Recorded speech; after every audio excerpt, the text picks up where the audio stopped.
فأعوذ بالله من الشيطان الرجيم. بسم الله الرحمن الرحيم. يا أيها الذين آمنوا اتقوا الله حق تقاته ولا تموتن إلا وأنتم مسلمون.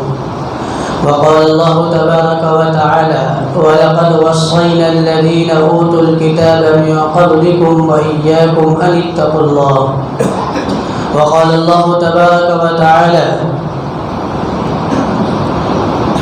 يا أيها الذين آمنوا اتقوا الله ولتنظر نفس ما قدمت لغد. صدق الله العظيم.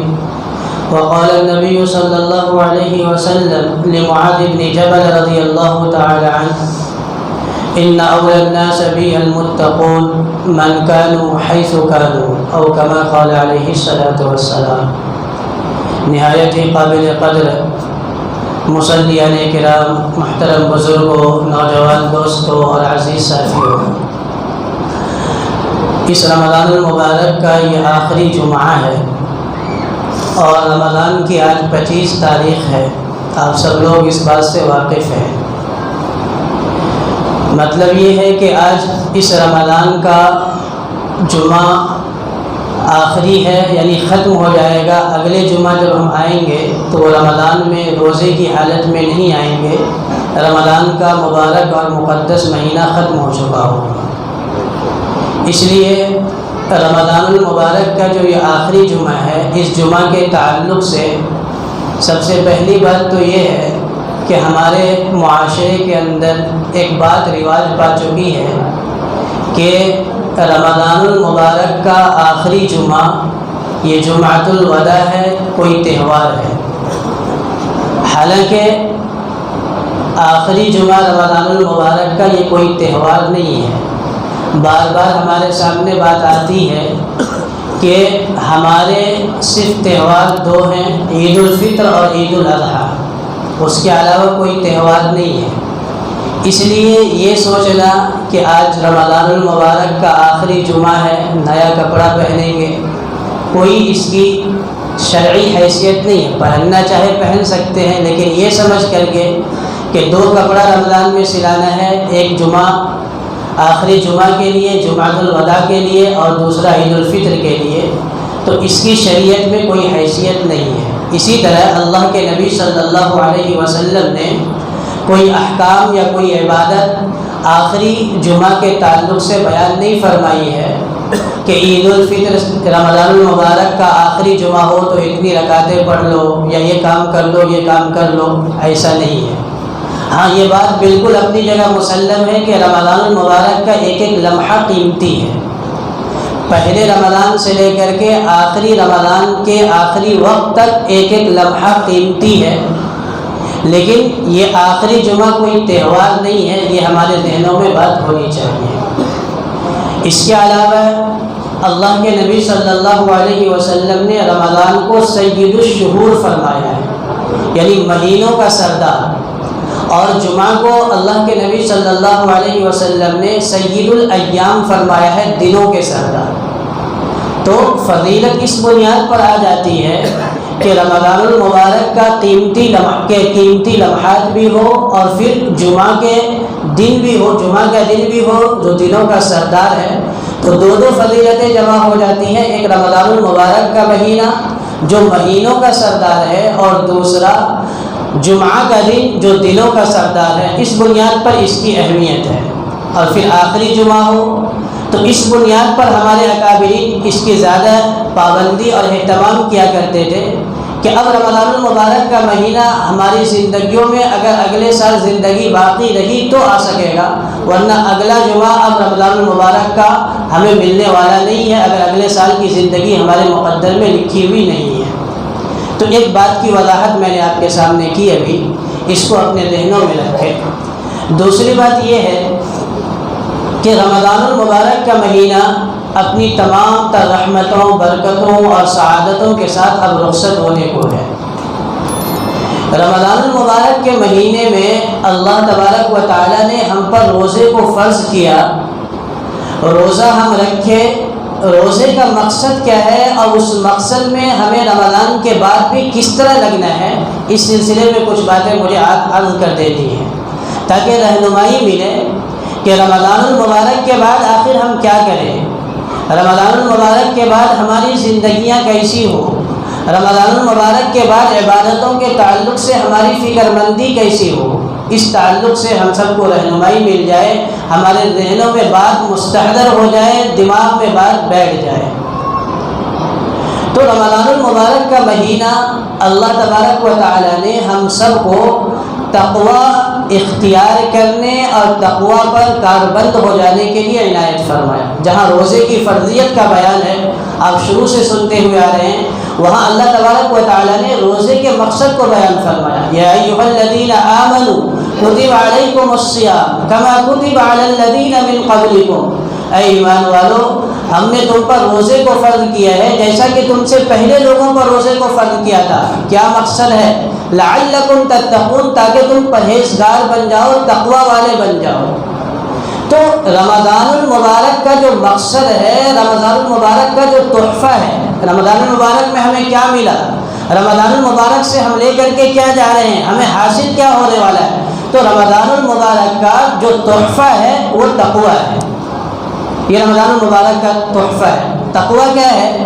تقوی یہ ہے کہ آدمی گناہوں کی زندگی سے توبہ کر لے، تقوی یہ ہے کہ اس کا قدم گناہوں کی طرف جانے سے رک جائے۔ اب رمضان المبارک میں اتنی کوشش کر لی، اتنی محنت کر لی، وقت بھی لگایا، مال بھی لگایا، عبادتوں میں بھی وقت لگایا، اور نہ جانے کس کس طرح کی تکلیفیں برداشت کی، سحری میں اٹھا، تراویح میں کھڑا رہا، یہ تمام عبادتیں کر کے آدمی اپنے آپ کو تھکایا، اپنے اللہ کو راضی کرنے کے لیے تمام کام کیا۔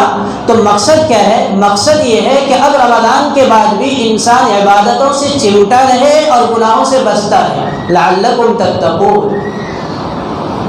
اس لیے بزرگوں، یہ زندگی راہ سفر ہے اور ہم لوگ سب کے سب مسافر ہیں، اور مسافر جب چلتا ہے تو توشہ لے کر کے چلتا ہے، ناشتے وغیرہ کا انتظام کر کے چلتا ہے۔ ہم گاؤں جائیں گے عید کے موقع پر، عید کے بعد جاتے ہیں لوگ، ابھی اسکولوں کی چھٹیاں ہونے والی ہے، ہم سب گاؤں کی طرف روانہ ہوں گے، کوئی یو پی جائے گا، کوئی بہار جائے گا، کوئی کرناٹک جائے گا، کوئی بنگال جائے گا، کوئی آسام جائے گا، علاقوں کی طرف سفر کرتے ہیں۔ تو راستے میں کیا کھانا ہے؟ گاڑی کی چیزیں نہیں کھائیں گے، طبیعت خراب ہو جائے گی، گھر سے انتظام کر کے چلتے ہیں کہ یہ توشہ ہے، یہ لے کر کے چلنا ہے۔ تو زندگی کا توشہ کیا ہے؟ آخرت کے لیے۔ تو اللہ کے نبی صلی اللہ علیہ وسلم نے فرمایا کہ زندگی کا توشہ آخرت کے لیے جو ہے وہ تقوی ہے۔ بچ بچ کے زندگی گزارو گناہوں سے، ایسی زندگی کہ اللہ تبارک و تعالیٰ کو تم پر رحم آ جائے، اللہ کو تم پر ترس آ جائے، اور اللہ کی محبت جوش میں آئے اور تمہاری مغفرت ہو جائے۔ ایسی زندگی۔ اللہ کے نبی صلی اللہ علیہ وسلم کی خدمت میں ایک صحابی آئے، کہنے لگے اللہ کے رسول صلی اللہ علیہ وسلم سفر میں جا رہا ہوں، توشے کا انتظام فرما دیجیے۔ اللہ کے نبی صلی اللہ علیہ وسلم نے کوئی کھانے پینے کی چیز نہیں دی، فرمایا زادک اللہ تقوی، اللہ تیرے تقوی میں اضافہ فرمائے، یہی تیرا توشہ ہے، زادک اللہ تقوی۔ تو یہ تقوی رمضان کا جو اہم اور سب سے عظیم تحفہ ہے، یا مقصد کہہ لیجئے، مقصد بھی یہی ہے اور تحفہ بھی یہی ہے کہ آدمی تقوی والی زندگی گزار لے، اور ایسی زندگی گزارے کہ مرتے دم تک گناہوں کے قریب نہ جائے۔ اور یہ ایک مہینہ ہمیں مشق کرایا گیا ہے رمضان المبارک کے مہینے میں۔ مشق کیجئے کہ حلال چیز بھی نہیں کھانی ہے، مشق کیجئے کہ بیوی سے ملاقات نہیں کرنی ہے، مشق کیجئے کہ جھوٹ نہیں بولنی ہے، مشق کیجئے کہ کسی سے جھگڑا نہیں کرنا ہے، مشق کیجئے کہ گانا نہیں سننا ہے، مشق کیجئے کہ وقت کو ضائع نہیں کرنا ہے، مشق کیجئے کہ عبادتوں میں وقت گزارنا۔ مکمل مشق کرایا گیا ہے تاکہ اب جو زندگی گزرے وہ قیامت تک اسی راستے پر چلتا جائے، اور آدمی کی موت آ جائے اور اللہ تبارک و تعالیٰ اسے جنت تک پہنچا دے۔ تو یہ ہے اللہ کے نبی صلی اللہ علیہ وسلم نے فرمایا اس صحابی سے کہ میرے دوست، اللہ تبارک و تعالیٰ تیرا توشہ تقوی کو بنا دے، جب راستے سے تو چلے تو اللہ سے ڈرتے ہوئے چلے، کہیں پہنچے تو اللہ سے ڈرتے ہوئے چلے۔ تقوی کی اہمیت اور تقوی کی فضیلت اس قدر اہم ہے کہ اللہ نے خود وصیت کی وَلَقَدْ وَصَّيْنَا الَّذِينَ أُوتُوا الْكِتَابَ مِنْ قَبْلِكُمْ وَإِيَّاكُمْ أَنِ اتَّقُوا اللَّهَ، ہم نے وصیت کی، ہم نے تاکید کی وَلَقَدْ وَصَّيْنَا الَّذِينَ أُوتُوا الْكِتَابَ مِنْ قَبْلِكُمْ، تم سے پہلے جن لوگوں کو کتاب دی تھی، زبور دی تھی، انجیل دی تھی، تورات دی تھی، صحیفے دیے تھے، جن پیغمبروں کو بھی، چاہے موسیٰ علیہ السلام ہو، چاہے عیسیٰ علیہ السلام ہو، چاہے دیگر انبیاء کرام علیہم السلام ہو، وَلَقَدْ وَصَّيْنَا الَّذِينَ أُوتُوا الْكِتَابَ مِنْ قَبْلِكُمْ، ان کو ہم نے وصیت کی تھی، وَإِيَّاكُمْ، اور تمہیں بھی وصیت کرتے ہیں کیا، أَنِ اتَّقُوا اللَّهَ، اللہ سے ڈر کر کے زندگی گزارو، تقوی کو زیادہ سفر بناؤ، تقوی کو توشہ بناؤ، اللہ وصیت کر رہے ہیں۔ اور پھر اللہ تبارک و تعالی نے ہر نبی کو پابند بنایا کہ اپنی امت سے کہو کہ تقوی اختیار کرے۔ اب سورہ شعراء کی تلاوت کیجئے، سورہ شعراء میں اللہ فرماتا ہے اذ قال لهم اخوهم صالح الا تتقون اذ قال لهم اخوهم هود الا تتقون اذ قال لهم اخوهم لوط الا تتقون اذ قال لهم نوح الا تتقون اذ قال لهم شعیب الا تتقون۔ ہر نبی تراویح کے اندر جب یہ آیت کریمہ کی تلاوت کی جاتی اور بعض لوگ سمجھتے نہیں تو کہتے ہیں کہ آج امام صاحب بھٹک گئے تھے، بار بار کہہ رہے تھے الا تتقون الا تتقون، حالانکہ بار بار اللہ نے ایک ایک نبی کی زبانی بات نقل کروائی کہ صالح علیہ السلام نے اپنی قوم سے کہا کہ لوگوں اللہ سے ڈرو، نوح علیہ السلام نے اپنی قوم سے کہا، شعیب علیہ السلام نے اپنی قوم سے کہا کہ لوگوں اللہ سے ڈرو، تقوی اختیار کرو۔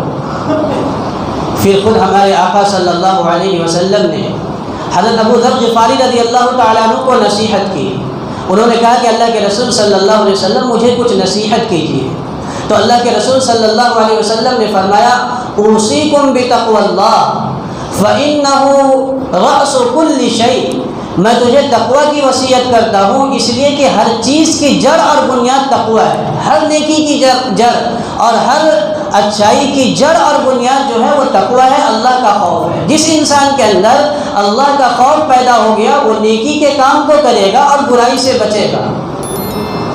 اور میں معاذ بن جبل رضی اللہ تعالیٰ عنہ کا واقعہ سناتا ہوں اس موقع سے کہ تقوی کی اہمیت کو اللہ کے نبی صلی اللہ علیہ وسلم نے اجاگر کیا۔ معاذ بن جبل رضی اللہ تعالیٰ عنہ نوجوان صحابی ہے، بہت زیادہ عمر نہیں ہے، کہتے ہیں کہ صرف 32 سال کی عمر میں ان کا انتقال ہوا یا 42 سال کی عمر میں، نوجوان صحابی ہے لیکن علم و فضل میں با کمال ہے۔ اللہ کے نبی صلی اللہ علیہ وسلم کو ان سے بے انتہا محبت ہے اور یہ تو ٹوٹ کر اللہ کے نبی صلی اللہ علیہ وسلم کو چاہتے ہیں۔ آپ صلی اللہ علیہ وسلم جب یمن فتح ہوا تو آپ نے دیکھا کہ وہاں پہ گورنر بننے کے قابل کون ہے، تو دیکھا کہ معاذ ابن جبل گورنر بن سکتے ہیں اور وہاں کی ذمہ داریوں کو نبھا سکتے ہیں۔ نوجوان صحابی ہیں، خوبصورت صحابی ہیں۔ اللہ کے نبی صلی اللہ علیہ وسلم نے فرمایا کہ حلال و حرام کو سب سے زیادہ جاننے والے وہ معاذ ابن جبل ہیں۔ ایسے جلیل القدر صحابی ہے، آپ صلی اللہ علیہ وسلم کو معاذ ابن جبل کی ضرورت ہے، مشورے سے، تعلق سے، کسی اور تعلق سے، لیکن معاذ ابن جبل رضی اللہ تعالیٰ عنہ کو جب آپ صلی اللہ علیہ وسلم نے ارادہ کیا گورنر بنانے کا تو ان سے کئی مرتبہ اشاروں میں کہا کہ معاذ میں تمہیں یمن بھیجنا چاہتا ہوں گورنر بنا کر کے۔ معاذ ابن جبل کہتے ہیں کہ میں سنتا تو بجائے خوشی ہونے کے مجھے سخت تکلیف ہوتی تھی، حالانکہ آج ہم میں سے کسی کو کہہ دیا جائے کہ آج فلاں علاقے میں چلے جاؤ اور وہاں پہ گورنر کی حیثیت سے عہدہ لے لو تو آدمی خوشی سے ناچنے لگے، لیکن معاذ ابن جبل رضی اللہ تعالیٰ عنہ سے کم از کم 11 مرتبہ آپ صلی اللہ علیہ وسلم نے الگ الگ موقع پر فرمایا کہ معاذ میں تمہیں گورنر بنانے والا ہوں یمن کا۔ معاذ رضی اللہ تعالیٰ عنہ ایسا کرتے جیسے سنے نہ ہو، چپ چپی باندھ کر کے راستہ کاٹ دیتے۔ ایک مرتبہ اللہ کے نبی صلی اللہ علیہ وسلم نے اسے پکڑا اور کہا معاذ اب تمہیں یمن جانا ہے گورنر بن کے، اب یہ مشورہ نہیں ہے، اب اطلاع نہیں ہے، اب حکم ہے۔ حضرت معاذ ابن جبل رضی اللہ تعالیٰ عنہ رونے لگے، کہنے لگے اللہ کے نبی صلی اللہ علیہ وسلم میں آپ کو چھوڑ کر کے کہیں نہیں جا سکتا، آپ کی جدائی مجھ سے برداشت نہیں ہو سکتی، آپ کے پاس ہوتا ہوں، آپ کے چہرے انور کو دیکھتا ہوں، آپ کی باتوں کو سنتا ہوں، اللہ کے نبی اگر میں چلا گیا تو آپ کو کیسے دیکھ سکوں گا، آپ کی باتیں میری کانوں پہ کہاں ٹکرائے گی۔ رونے لگے۔ اللہ کے نبی صلی اللہ علیہ وسلم نے کہا کہ معاذ ضرورت ہے، اور معاذ ابن جبل رضی اللہ تعالیٰ عنہ کو اس طریقے پر لے گئے کہ ان کو سواری پر سوار کیا اور آپ پیدل جا رہے ہیں، مدینے کے باہر تشریف لے گئے، یمن کے راستے پر گئے۔ آپ صلی اللہ علیہ وسلم کی آنکھوں میں بھی آنسو ہے، معاذ ابن جبل رضی اللہ تعالیٰ عنہ بھی بے تحاشا رو رہے ہیں۔ معاذ ابن جبل کا چہرہ یمن کی طرف ہے، حضور اکرم صلی اللہ علیہ وسلم کا چہرہ مدینہ کی طرف ہے۔ معاذ ابن جبل زارو قطار رو رہے ہیں کہ اللہ کے نبی میری زندگی کیسے گزرے گی وہاں آپ کے بغیر۔ آپ صلی اللہ علیہ وسلم کو بھی اپنے اس پیارے ساتھی کے جانے کا غم ہے، لیکن امت کی ضرورت ہے۔ آپ صلی اللہ علیہ وسلم نے کہا معاذ اب اس قدر سخت حالات میں بھی حضور صلی اللہ علیہ وسلم جو بات انہیں کہہ رہے ہیں وہ مجھے بتانی ہے۔ انہوں نے کہا اللہ کے نبی صلی اللہ علیہ وسلم نے ان سے کہ معاذ تم یمن جا رہے ہو، واپس کبھی آؤ گے، جب تمہارا آنا ہوگا تو کیا حالت ہوگی تمہاری جب تم مجھے نہیں دیکھو گے، میری قبر پر سے تمہارا گزر ہوگا۔ حضرت معاذ ابن جبل رضی اللہ تعالیٰ عنہ کو چیخ نکل گئی۔ روایتوں میں آتا ہے کہ قریب تھا کہ وہ سواری پر سے گر پڑتے، زارو قطار رونے لگے کہ اللہ کے نبی صلی اللہ علیہ وسلم کی زبان سے یہ کیا بات نکل رہی ہے کہ معاذ جب تم یمن سے کبھی واپس مدینہ کی طرف آؤ گے تو مجھے نہیں دیکھ پاؤ گے بلکہ میری قبر پر سے تمہارا گزر ہوگا۔ معاذ ابن جبل رو رہے ہیں، آپ صلی اللہ علیہ وسلم نے تسلی دی۔ جو تسلی کے کلمات ہیں وہ آج کی بات ہے۔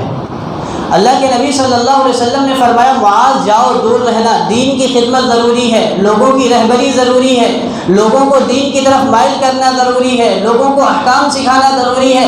آج ہم ایک جگہ بیٹھے رہے تو لوگوں کو دین کون سکھلائے گا؟ معاذ جاؤ اور یہ بات یاد رکھو، ان اولی الناس بی المتقون، اللہ کے نزدیک سب سے بہتر وہ لوگ ہیں جو تقوی اختیار کرنے والے ہیں، اور میرے قریب سب سے زیادہ وہ ہوں گے جو تقوی اختیار کرنے والے ہوں گے۔ من کانوا حیث کانوا، جہاں کہیں بھی رہنے والے ہو، جو بھی ہو، جو متقی ہوگا، اللہ سے ڈرنے والا ہوگا، وہ میرے قریب ہوگا، میرے دل سے قریب ہوگا۔ تم دور جا رہے ہو، تقوی کی زندگی اختیار کرنا، سفر کی دوری کے باوجود میرے دل کے قریب رہو گے۔ تقوی تو اللہ کے نبی صلی اللہ علیہ وسلم نے یہ نصیحت کی۔ تو میں عرض کر رہا ہوں کہ رمضان المبارک گزر جانے کے بعد کہیں ایسا نہ ہو کہ ہم رمضان کا تحفہ لینا بھول جائیں، رمضان کے سبق کو بھول جائیں۔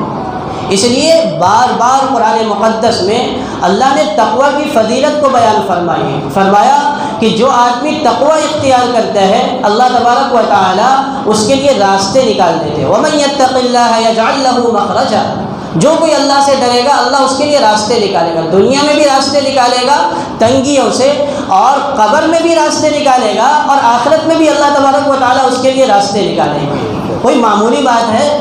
دنیا کی پریشانیاں ہی اگر انسان سے کم ہو جائے تو انسان خوش ہوتا ہے۔ فرمایا اللہ کے نبی صلی اللہ علیہ وسلم نے کہ جو آدمی تقوی اختیار کرے گا زندگی کے راستے بھی اس کے لیے آسان ہوں گے، قبر کے راستے بھی اس کے لیے آسان ہوں گے، اور محشر کے راستے بھی اس کے لیے آسان کر دیے جائیں گے۔ وَمَن يَتَّقِ اللَّهَ يَجْعَل لَّهُ مَخْرَجًا، دوسرا وَيَرْزُقْهُ مِنْ حَيْثُ لَا يَحْتَسِبُ، جو کوئی اللہ سے ڈر کر کے زندگی گزارے گا اللہ اسے رزق ایسی جگہ سے دیں گے کہ اسے گمان بھی نہیں ہوگا۔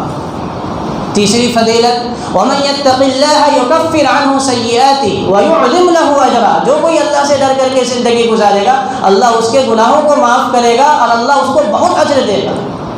پانچواں ان تتقوا اللہ یجعل لکم فرقانا، اگر اللہ سے ڈرتے رہے تقوی اختیار کر کے زندگی گزارتے رہے تو اللہ ایسی صلاحیت عطا فرما دیں گے کہ حق اور باطل کے درمیان تمیز پیدا کرنے کی صلاحیت پیدا ہو جائے۔ معلوم کر لو گے تقوی کی وجہ سے کہ یہ حق ہے یا یہ باطل ہے، کون درست ہے کون غلط ہے، اس کی صلاحیت اللہ تبارک و تعالیٰ ان لوگوں کو عطا فرما دیتے ہیں جو تقوی اختیار کرتے ہیں۔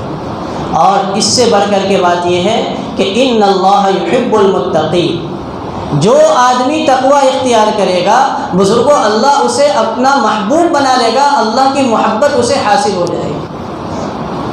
تو تقوی کے تعلق سے یہ باتیں ہیں۔ علامہ ابو اللیث سمرقندی رحمۃ اللہ علیہ بڑے عالم گزرے ہیں، ان کی کتاب ہے تنبیہ الغافلین۔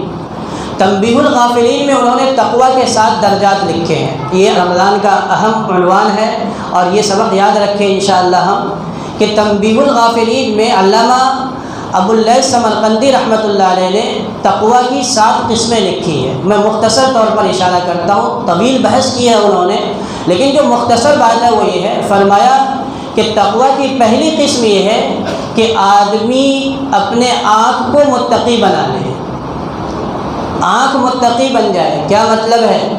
مطلب یہ ہے کہ آنکھ اللہ تبارک و تعالیٰ کی یاد میں رونے والی بن جائے. آنکھ اللہ تبارک و تعالیٰ کی وعیدوں کو یاد کر کے، جہنم کو یاد کر کے، قبر کو یاد کر کے کہ میرے ساتھ قبر میں کیا ہوگا، جہنم میں اگر خدا نہ خواستہ اپنی بدعملیوں کی وجہ سے چلا گیا تو کیا ہوگا، میدان محشر میں کیسی رسوائی ہوگی. یہ بات یاد آئی اور رونے لگا، آنکھوں سے آنسو بہہ گئے. تو یہ آنکھ کا تقویٰ ہے. اللہ کے نبی صلی اللہ علیہ وسلم نے فرمایا، بیان کیا آپ صلی اللہ علیہ وسلم نے کہ 7 آدمی کو اللہ تبارک و تعالیٰ اپنے عرش کے سائے میں سایہ دیں گے، اس کے علاوہ کسی کو سایہ قیامت کے دن نہیں ملے گا. 7 لوگوں کی فہرست بیان کی. آخری آدمی جو بیان کیا، فرمایا رجل، ایسا آدمی ذکر اللہ خالیہ، تنہائی میں اللہ کو یاد کیا. رجل ذکر اللہ خالیہ ففاضت عینا، تنہائی میں اپنے رب کو یاد کیا، آنکھوں سے آنسو بہہ پڑے. فرمایا اللہ اس کو اپنے عرش کے سائے میں سایہ نصیب فرمائیں گے. عادت بنائے. رمضان المبارک میں ہماری عادت بنی، ہم تہجد سے پہلے اٹھ رہے تھے، چند رکعتیں پڑھ کر کے کچھ دیر آنسو بہانے کی کوشش کر رہے تھے. اب رمضان گزر گیا تو ٹوپی، کرتا، مصلی، تسبیح سب ہم نے رکھ دیا پیک کر کے. اب کچھ نہ رونے کی ضرورت ہے، نہ کرتا پہننے کی ضرورت ہے، نہ ٹوپی پہننے کی ضرورت ہے، نہ مصلی کی ضرورت ہے، نہ تسبیح کی ضرورت ہے. ایسا نہ ہو. رمضان کے بعد بھی ہماری آنکھیں بہتی رہے. تقویٰ رمضان کے بعد بھی ہے آنکھوں کا تقویٰ. آنکھ اللہ کی یاد میں روئے. فرمایا کہ جو آنکھ اللہ تبارک و تعالیٰ کی یاد میں روئے اور اس سے آنسو بہہ پڑے تو اس کا جہنم میں جانا اسی طرح دشوار اور مشکل ہے جس طرح دودھ کا جانور کے تھن میں واپس جانا مشکل ہے. یعنی دودھ جانور کے تھن میں واپس نہیں جا سکتا، اسی طرح آدمی اپنی آنکھ سے آنسو اللہ کی یاد میں بہاتا رہے، اللہ اسے جہنم میں نہیں ڈالیں گے. جہاں آنکھوں کے ایک قطرہ آنکھوں سے بہہ جائے اللہ تبارک و تعالیٰ کی یاد میں، اللہ کی محبت میں یا اللہ کے خوف سے، تو اللہ تبارک و تعالیٰ اس سے جہنم کی آگ کو بجھا دیں گے. قیمتی ہے. تو آنکھ کا تقویٰ یہ ہے کہ آنکھ اللہ کی یاد میں روئے. اس کا دوسرا پہلو یہ ہے کہ آنکھ غیر محرموں کی طرف نہ اٹھے. نوجوانوں خاص طور پر سنیں، یہ جو فتنوں کا زمانہ ہے اور فتنوں کا دور ہے، اس وقت جو سب سے زیادہ گناہ ہے وہ آنکھ کے ذریعے سے ہے، بد نظری کے ذریعے سے. طرح طرح کی بد نظریاں. رمضان میں ہماری حفاظت ہو رہی ہے کہ ہم روزے سے ہیں، لیکن رمضان کے بعد پھر آنکھ بے محابہ کہیں بھی اٹھ کر کے جائے گی، کسی بھی اوپر نظر جائے گی. آنکھ کی حفاظت ہو. فرمایا اللہ کے نبی صلی اللہ علیہ وسلم نے العینان تزنیان، کہ آنکھیں بھی زنا کرتی ہیں.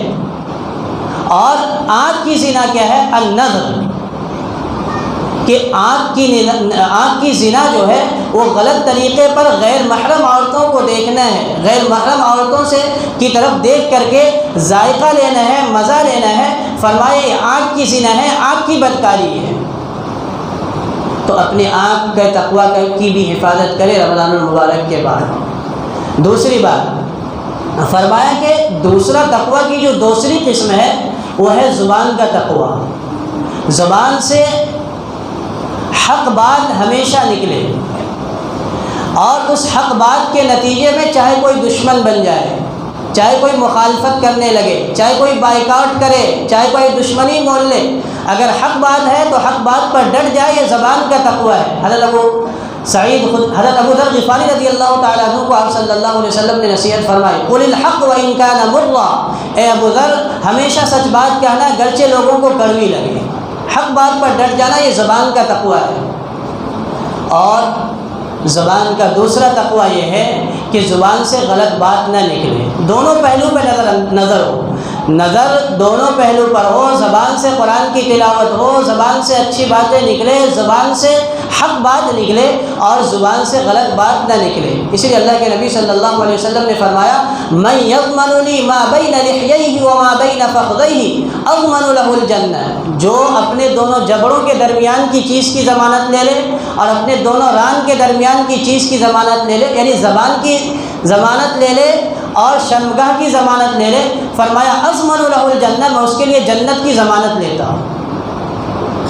بات طویل کرنے کا موقع نہیں ہے، لیکن میں اشارے کر رہا ہوں، اللہ کرے کہ رمضان کے بعد اس طرح ہماری زندگی ہو جائے، میری بھی ہو جائے، آپ کی بھی ہو جائے، تو اللہ جانتا ہے کہ رمضان کا لطف ہمیں آ جائے گا، اور رمضان کا ہم اصل تحفہ لے کر کے جانے والے آخرت میں بن جائیں گے۔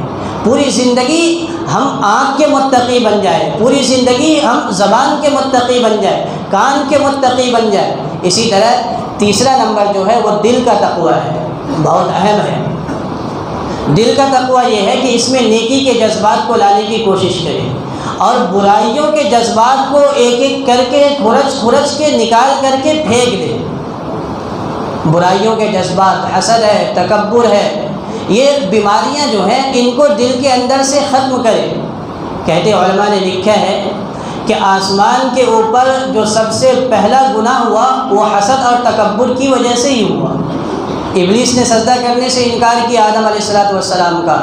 اللہ نے کہا تھا کہ سجدہ کر، تو اس نے کہا کہ خلقتنی من نار وخلقتہ من طین، آپ نے مجھے آگ سے پیدا کیا، اسے مٹی سے پیدا کیا، میں اس کو کیوں سجدہ کروں؟ آگ کی صفت اوپر جانا ہے اور مٹی کی صفت نیچے بیٹھ جانا ہے، ہونا تو اس کا الٹا چاہیے تھا کہ یہ مجھے سجدہ کرتا۔ تکبر کیا، حسد اس کے اندر ہے، اس بنیاد پر اللہ تبارک و تعالیٰ نے اسے راندہ درگاہ کیا۔ اور زمین کے اوپر بھی جو سب سے پہلا گناہ ہوا وہ حسد کی وجہ سے ہوا۔ قابیل نے اپنے بھائی حابیل کو قتل کیا حسد کی بنیاد پر۔ تو بہرحال حسد اور اس طرح کی جتنی دل کی بیماریاں ہیں ان کو ختم کر کے دل کا تقویٰ حاصل کیا جائے۔ اسی طرح چوتھی قسم جو ہے تقویٰ کی وہ یہ ہے کہ پیٹ کا تقویٰ حاصل ہو۔ پیٹ کا تقویٰ کیا ہے؟ پیٹ کا تقویٰ یہ ہے کہ سب سے پہلے اس میں حلال غذا جائے۔ فرمایا اللہ کے نبی صلی اللہ علیہ وسلم نے من اکل طیبا وعمل سنتی وامن الناس بوائقہ دخل الجنہ۔ تین کام کوئی کر لے، حلال کھانا کھائے، میری سنتوں پر عمل کرے، اور لوگ اس کی تکلیف سے محفوظ رہے، دخل الجنہ، وہ جنت میں داخل ہو جائے گا۔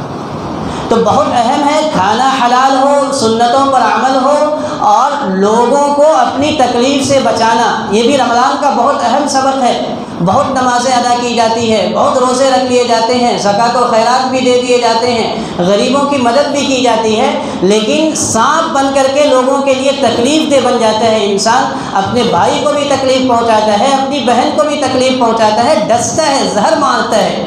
جب زبان کھولتا ہے تو زہر نکالتا ہے، جب آنکھ کھولتا ہے تو زہر دیکھتا ہے، جب سنتا ہے تو زہر سنتا ہے، اور جب کوئی کام اور عمل کرتا ہے تو زہر ہی زہر نکالتا ہے۔ لوگ اس سے پریشان ہیں۔ فرمایا وَأَمِنَ النَّاسَ بَوَائِقَ، لوگ اس کی تکلیف اور اس کے شر سے محفوظ ہو تو وہ جنت میں داخل ہوگا۔ تو پیٹ کا تقویٰ حاصل ہو۔ اگر حرام غذا پیٹ کے اندر ہے تو اللہ کے نبی صلی اللہ علیہ وسلم نے مثال کے ذریعے سے بات سمجھائی۔ فرمایا کہ ایک آدمی دور دراز علاقے سے سفر کر کے آتا ہے، غبار آلود اس کے چہرے ہیں، بال اس کے اٹے پٹے ہیں، بال پر گرد و غبار لگے ہوئے ہیں، اور پھر وہ کسی معاملے میں دعا مانگتا ہے اور کہتا ہے یا ربی یا ربی یا ربی۔ اللہ تبارک و تعالیٰ فرماتے ہیں این المستجاب، اس کی دعا کہاں قبول ہوگی؟ مطعمہ حرام وملبسہ حرام، کہ اس کا کھانا بھی حرام ہے اور اس کا پینا بھی حرام ہے اور اس کا کپڑا بھی حرام ہے، تو اس کے دعا کی قبولیت کہاں ہوگی؟ دعا قبول نہیں ہوگی۔ تو بہرحال میں نے عرض کی کہ آنکھ کا بھی تقویٰ حاصل ہو، اس کی بھی تفصیل عرض کی، زبان کا بھی تقویٰ حاصل ہو، اسی طرح پیٹ کا تقویٰ حاصل ہو، دل کا تقویٰ حاصل ہو، ہاتھ کا تقویٰ حاصل ہو، پاؤں کا تقویٰ حاصل ہو، کان کا تقویٰ حاصل ہو، اور آخر میں عبادت کا تقویٰ حاصل ہو۔ عبادت میں بھی تقویٰ ضروری ہے۔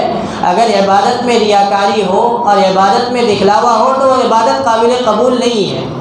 اس لیے اللہ کے نبی صلی اللہ علیہ وسلم فرمایا کرتے تھے عبادتوں کے ادائیگی کے بعد ما عبدنا کا حق کا عبادت ہے، کہ اللہ جیسی عبادت کرنی چاہیے میں ویسی عبادت نہیں کر سکا۔ تو بزرگوں، رمضان المبارک کا یہ سبق، رمضان المبارک کا یہ سبق ہم زندگی بھر کے لیے یاد رکھیں کہ تقویٰ ہماری زندگیوں میں آ جائے۔ اور میں نے اس لیے تفصیل عرض کر دی کہ ایک ایک عضو کے اندر تقویٰ آ جائے۔ اگر اس طرح ہماری زندگی گزر گئی تو رمضان کے جو عبادتیں ہم نے سمیٹ لی ہے اور برکتوں کو ہم نے سمیٹا ہے، انشاءاللہ وہ کارآمد بنے گا۔ رمضان ختم ہونے جا رہا ہے، رمضان ختم ہو جائے گا 5 دنوں کے بعد، 4 دنوں کے بعد، لیکن عبادتیں ختم نہیں ہوگی۔ جو اللہ ابھی ہمارا ہے، جو رب ابھی ہمارا رمضان میں ہے، رمضان کے بعد جو 11 مہینے ہوتے ہیں اس میں بھی ہمارا رب وہی ہے۔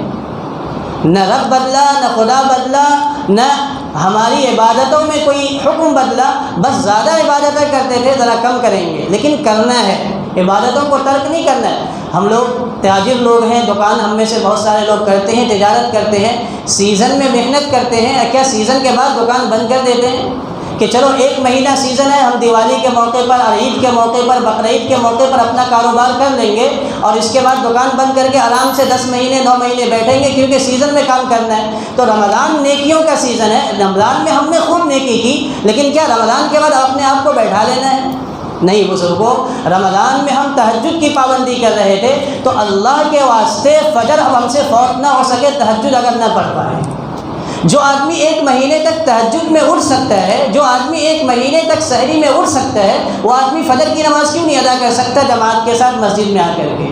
جماعتیں جلدی ہو رہی، ابھی 5:30 بجے جماعت ہو رہی ہے، جیسے ہی رمضان کا عید کا چاند دکھ جائے ویسے ہی آپ کا پونے گھنٹہ آگے ٹائم جائے گا اور 6 بجے 6:15 بجے جماعت ہوگی، پھر بھی نماز غائب ہو رہی ہے، بستروں سے اٹھنے کا دل نہیں کر رہا ہے۔ تو رمضان کیا ہے، عبادتیں ختم نہیں ہوئی ہیں، ہاں عبادتیں گرچہ آپ کم کر دیجئے، لیکن اگر آپ تہجد کی بھی رمضان میں پابندی کر رہے ہیں تو کیا وجہ ہے کہ رمضان کے بعد ہماری فجر کی نماز بھی باقی نہیں رہ پا رہی ہے، فجر کی نماز بھی فوت ہو جا رہی ہے۔ رمضان میں اگر ہم چند پارے قرآن کی تلاوت کر رہے ہیں تو رمضان کے بعد بزرگوں کم از کم روزانہ کی بنیاد پر 1 پارہ قرآن کی تلاوت ہونی چاہیے۔ رمضان میں ہم گناہوں سے بچنے کی بہت کوشش کرتے ہیں، رمضان کے بعد بھی چھوٹے موٹے گناہ، بڑے بڑے گناہوں سے بچنے کی کوشش کریں، روزانہ 1 گناہ کو اپنی زندگی سے ختم کرنے کی کوشش کریں۔ چند مہینے محنت کریں گے، گناہوں سے ہماری زندگی پاک ہو جائے گی۔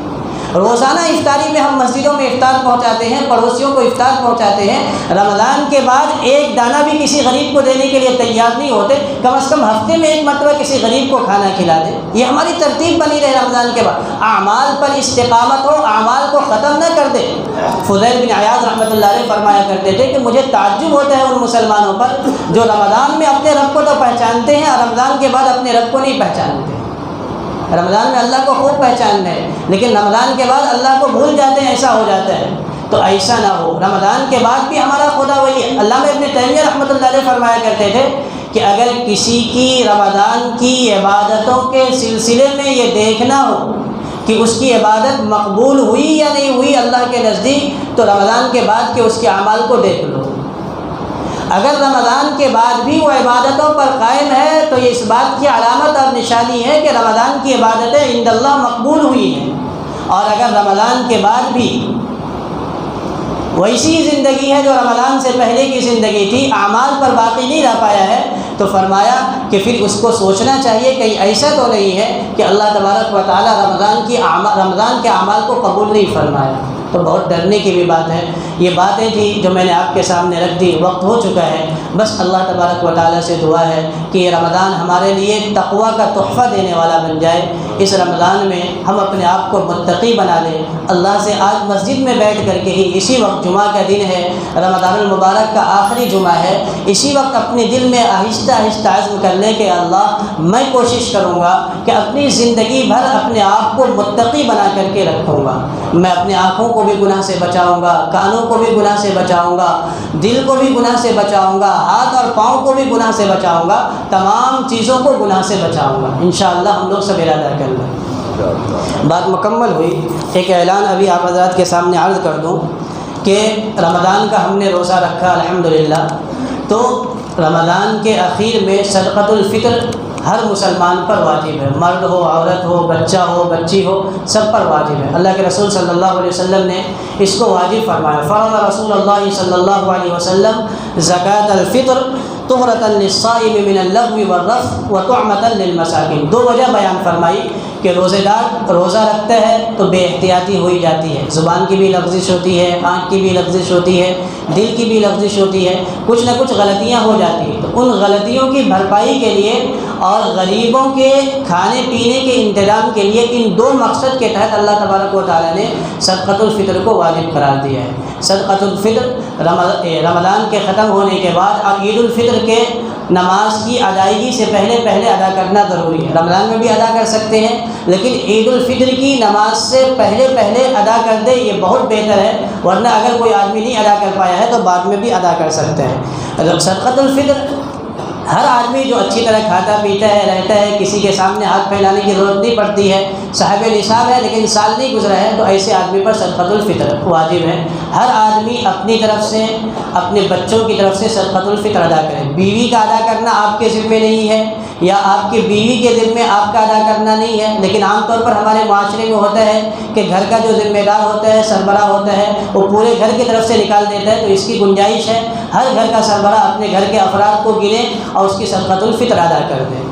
صدقۃ الفطر کس کو دیں گے؟ وہی جو زکوٰۃ کے مستحق لوگ ہیں ان کو ہی دیں گے، لیکن اس میں زیادہ خیال رکھیں کہ ہم جس طرح یہ ٹوہ میں لگے رہتے ہیں کہ فلاں آدمی مالدار ہو گیا، اس کے پاس اتنے پیسے آ گئے، ہمیں پتہ چل جاتا ہے، اسی طرح ہمیں یہ بھی پتہ چل جانی چاہیے کہ فلاں آدمی غریب ہو گیا ہے، سفید کپڑا پہنا ہے اور گاڑی پر گھوم رہا ہے، لیکن گھریلو حالات خراب ہو چکے ہیں، تو آپ اس کو بھی صدقۃ الفطر دے سکتے ہیں۔ سفید پوش انسان جو ہوتے ہیں، جو خودداری کی وجہ سے، عزت نفس کی وجہ سے کسی کے سامنے ہاتھ پھیلانا مناسب نہیں سمجھتا، لیکن آپ کو معلوم ہے کہ وہ ضرورت مند ہے، تو آپ سب سے پہلے ایسے رشتہ داروں کو تلاش کیجیے، ڈھونڈیے، اپنے دوست و احباب میں نظر دوڑائیے اور اپنے پڑوسیوں میں دیکھیے، اگر کوئی ایسا نظر آئے تو صدقۃ الفطر کے ذریعے سے اس کا تعاون کیجیے۔ صدقۃ الفطر کی رقم غریبوں کو ہی دی جائے گی، مسجد میں نہیں دی جا سکتی، اسی طرح قبرستان کے کام کے لیے یا کسی دیگر رفاہی کاموں کے لیے صدقۃ الفطر کی رقم ادا نہیں کی جاتی ہے۔ اسی طرح صدقۃ الفطر جو بچہ عید کی رات میں پیدا ہوا اس کی طرف سے بھی ادا کی جائے گی، لیکن جو عید کے رات میں انتقال کر گیا، یعنی اس سے پہلے انتقال کیا، آخری عید کی رات میں انتقال کسی کا ہوا، تو اس کی طرف سے صدقۃ الفطر نے، جس نے عید کی صبح کو پایا اس کے اوپر صدقۃ الفطر ہے۔ بعض لوگ مرحومین کی طرف سے نکالتے ہیں کہ میرے ابا کا انتقال ہوا، میرے امی کا انتقال ہوا، تو اس کی طرف سے صدقۃ الفطر نکال دو، تو اس کی طرف سے صدقۃ الفطر نہیں ہے۔ صدقۃ الفطر کتنی دینی ہے؟ صدقۃ الفطر کے اللہ کے نبی صلی اللہ علیہ وسلم نے 4 چیزوں کی تعین فرمایا، کھجور، کشمش، جو، گیہوں، یہ 4 چیزیں۔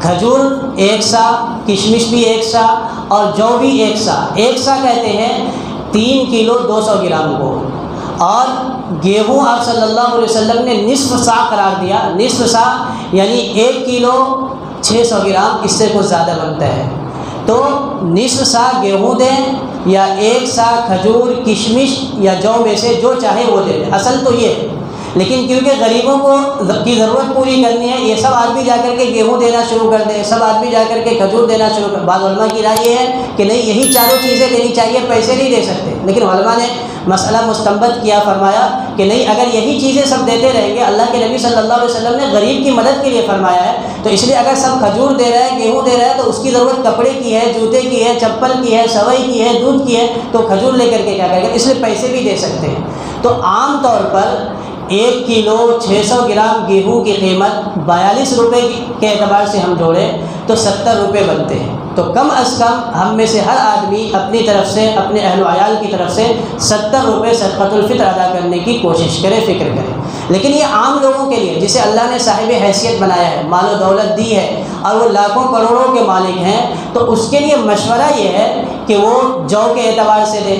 3 کلو 200 گرام جو کی قیمت 61 روپے کے اعتبار سے ہم لگاتے ہیں تو تقریباً 200 روپے بنتے ہیں، کوئی مشکل نہیں ہے، 200 روپے کے اعتبار سے بھی آپ ادا کر دیں اگر اللہ نے آپ کو حیثیت دی ہے، اور اس سے زیادہ اللہ نے حیثیت دی ہے تو آپ کھجور کے اعتبار سے نکالیں، 240 روپے اگر کھجور کی قیمت لگائے 3 کلو 200 گرام کی تو تقریباً 800 روپے بنتے ہیں، 800 روپے ادا کر سکتے ہیں۔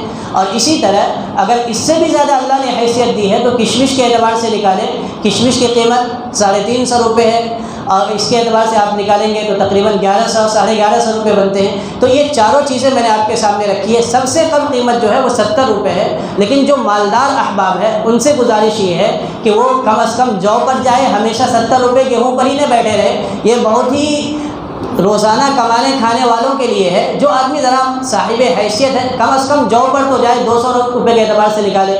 گھر میں 5 فرد ہے, 200 روپے کے اعتبار سے نکالیں گے, کسی ایک غریب کو دے دیں گے تو اس کی کچھ ضرورت پوری ہو جائے گی. اللہ تبارک و تعالی عمل کی توفیق نصیب فرمائے. آمین. وآخر دعوانا الحمد للہ رب العالمین. سنت ہے.